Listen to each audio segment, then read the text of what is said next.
Nädalavahetusel veetis Krimmi kaamera aega Lääne-Virumaa päästjate ja politseinikega, et jälgida, milliste väljakutsetega sealsed ametnikud tegelema peavad.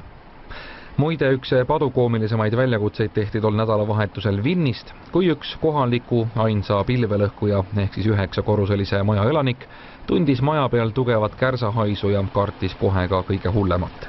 Kohale kutsuti loomulikult päästjad ja kuna suurt suitsusamast kusagilt ei tõusnud, otsustati ükshaaval kõik korterid üle kontrollida, et saada siis selgust, kust täpselt kärsahais trepikotta imbub.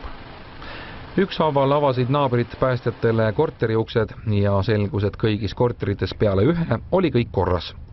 Siis jõudsid aga päästjad ja politseinikud ühe vanaproua ukseni ja algaski palagan. Politsei! Seda öösel tulete siia. No jah, vaadake aknast välja, päästeameti autod on akna all. Mis põhjused te tahate sisse tulla? Siin ongi kontrollitakse, kas on kõik korras. Ei ole röövlit, tehke uks lahti. Kuidas te sisse saite? Meil on ju välisjuks lukud. No, ühisliige olen, mina tegin lahti. Kuidas te sisse saite? siin on ühisliige, kes väidab, et tegi ukse lahti. Kuule, Mart olen üleval 8. Mitte kesi te olete? Ma olen juhatuse liige, noh. Mitte kesi te olete? Neid. Ütlegi kõik oma nimed. 3 politseinikut, 4 tuletõrjujat ja ühistu juhatuse liige. Ahah.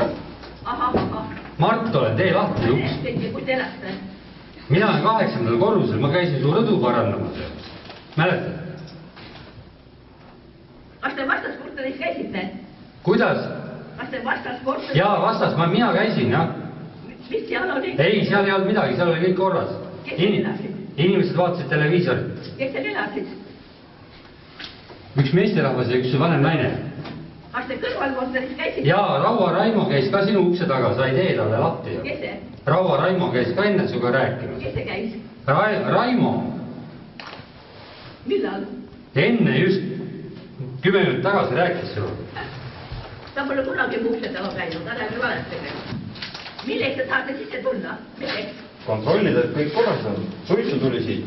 Minul ei ole mingit suitsuaisu ei tule, ärge valetage. Siin on nagu praegu ka tuleb, on tunda. Ma pole päeva läbi süüa teinud. No ma ei tea, see kontrollib ära ja kui kõik korras on, siis me läheme ära. Ingrid, olete? Teil pole õigus must lõhkuda. Me ei ole lõhkuma hakanudki või? Mis te lõhute must? Me ei ole puutunudki teust. Kurat. Saate minema või ei saa, välista politseisse. Ma olengi politseinik. Seda tahan vargad ja mõtlevad. Röövlikud, lapjad, lauad ostu, lõhuvad ostu. Tulge vastu. Ma ei usu, ta ei helista. Minuteid kestnud komejant lõppeski sellega, et vanaproua teeskles politseise helistamist ja ei avanudki päästjatele ust.